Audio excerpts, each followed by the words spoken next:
প্রচন্ড গরমে যখন মাথা এবং মেজাজ দুইটাই গরম থাকে তখন শান্তি খোঁজার জন্য চলে যাই গাছের নিচে। শান্তি তো ভাই শুধু এইখানে। এবারের সিজনে প্রথমে পরিবারের সবার সাথে আমের ভর্তা খেলাম, যেটার স্বাদ এবং আনন্দ কোটি টাকার সমান। হ্যালো এভরিওয়ান, আসসালামু আলাইকুম, this is Nazmain, welcome back to my channel. আশা করি সবাই ভালো আছো।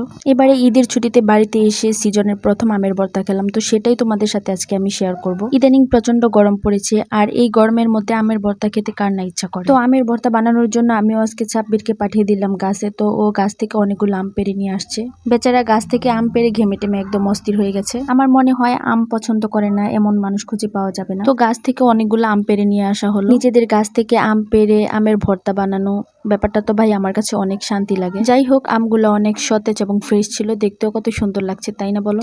কেন বলছি এই কথা, যারা হচ্ছে শহরে থাকে তারা এই বিষয়টা উপলব্ধি করতে পারে, কারণ তারা চাইলেই গাছ থেকে আম পেড়ে খেতে পারে না। আর গাছ থেকে আম পেড়ে খাওয়ার যে মজা এবং আনন্দ, সেটা কেবল তারাই বুঝে যারা দূরে থাকে। তো যাই হোক, এখানে আমাদের বাড়ির উঠোনে আরেকটা আম গাছ আছে, যেটা হচ্ছে আম্রপালি গাছ। এই গাছের আমগুলো অনেক মিষ্টি হয়, কিন্তু এখনো অনেক ছোট ছোট আছে। আমাদের এই গাছটাইও অনেক আম ধরেছে, কেন জানি না আমগুলা পচে পচে নিচে পড়ে যাচ্ছে। পাশেই আছে আমড়া গাছ, যেটা 12 মাসে আমড়া ধরে। এখন আবার গাছ ভর্তি বোল এসেছে, আলহামদুলিল্লাহ। কার কাছে কেমন লাগে জানি না, বাট টক জাতীয় খাবারগুলো আমার অনেক পছন্দ। টক দেখলে নিজেকে সামলিয়ে রাখা ব্যাপারটা আমার কাছে অনেক কঠিন। কোথাও বেড়াতে বা ঘুরতে গেলে স্ট্রিট ফুডের মধ্যে কোনো টক জাতীয় খাবার দেখলে সেখান থেকে আমি ফিরে আসতে পারি না। তো এতগুলো আম নিয়ে আসার রিজন হচ্ছে আজকে আমের ভর্তা করব, থাকছে আম সত্ত্ব এবং তেঁতুল দিয়ে শশা মাখা। তো তার জন্য এখানে অনেকগুলো শশা নিয়ে নেওয়া হয়েছে, এগুলোকে ভালো করে ক্লিন করে নেওয়া হয়েছে। তো প্রথমে আমি আমের সিল্কাগুলো একটু ভালো করে ছিলে নেব। তো পাশেই বসা ছিল আমার পিচ্ছি পিচ্ছি দর্শক, কখন ভর্তা হবে কখন খাবে। তো আমার কাছে বটি থাকার কারণে এদেরকে মা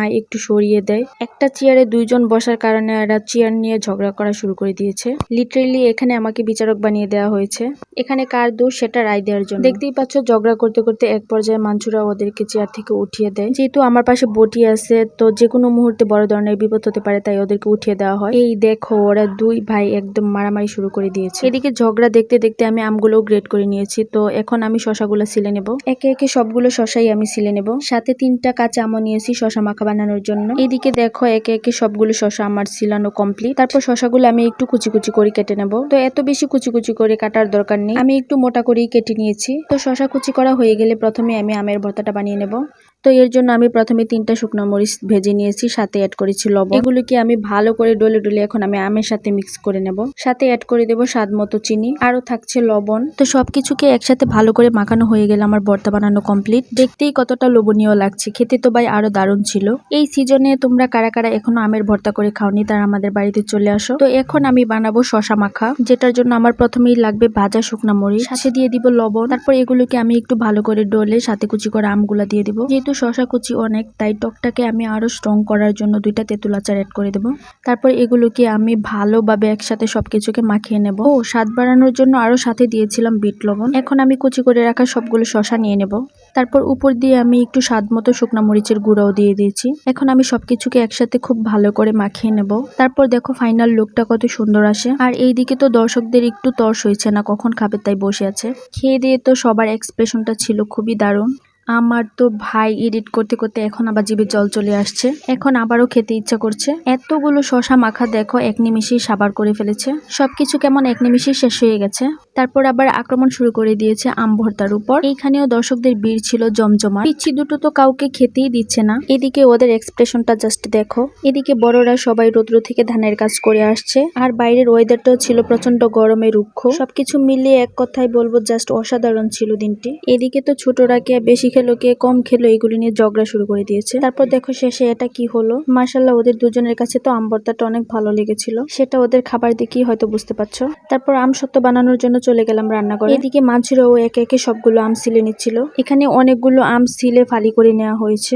আমে আটি ধরে শক্ত হয়েছে, তাই ভিতরে বড়াটা শুধু ফেলে দেওয়া হয়েছে। সত্যি বলতে একটা কথা জানো কি, যখন থেকে বুঝতে শিখেছি তখন থেকে গ্রীষ্মকালটা আমার কখনোই পছন্দের মধ্যে ছিল না। যদিও প্রকৃতির কোনো কিছুই আমাদের হাতে না, তারপরেও কেন জানি না গরমটা আমার ভালো লাগে না। বাট গ্রীষ্মকালীন ফলগুলো আমার অনেক বেশি পছন্দ। তোমরা যারা আমাকে আগে থেকে ফলো করো বা আমার ভিডিওগুলো আগে থেকে দেখো, তারা জানো যে কিছুদিন আগে মানসুরার একটা বেবি হয়েছে। এই জন্য বাড়ির সব কাজে সাব্বির তাকে একটু হেল্প করে। এদিকে সাব্বির কল চেপে নিচ্ছে, আর মানসুরা আমগুলো খুব ভালোভাবে পরিষ্কার করে ধুয়ে নিচ্ছে। আমগুলো খুব ভালোভাবে পরিষ্কার করা হয়ে গেলে সবগুলো আম আমরা একটি হাঁড়িতে চাপিয়ে দেব। সাথে দিয়ে দিব সামান্য পরিমাণ পানি ভালোভাবে সিদ্ধ করার জন্য।